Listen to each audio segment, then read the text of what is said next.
Առաքելական աշխարհը սևի քողի տակ մտել իր սև աշխարհն է քողարկում լույսից, սրպատեսք չարքն է ժպիտով ստել, լույսին զատել է հավատքից հույսից, քաղցրաշունչ խոսքով սրբերին խաչել, իբրև բարության սրբազան մի ծես, լույսն այդ ցավերից տանջվել, հառաչել և գլխի կոր է,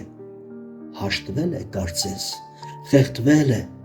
վշտոտ իր արդյունքի մեջ, լռել է, ներսում ցավեր զգալով, հույսերը մարել են, գրեթե հավերժ, թե մտից հետո չի գա առավոտ, չարքն էլ քրքիջով, իր շնչու կեղտոտ, հաղթական տոնով բարի ձևանում,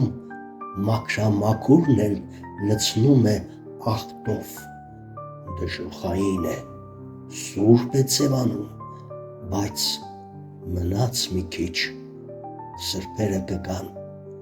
մեր երկնային հոր սուրբ հրահանգով և այս քաոսին հավերժ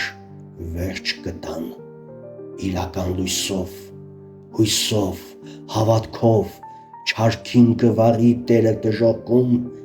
և սուրբ ձևածող ահեղ ոհմակին, մթին կհաջորդի լույսով տառավոտ, աշխարհի վրա կիջնի Սուրբ Հոգին։ Արմեն Խեչումյան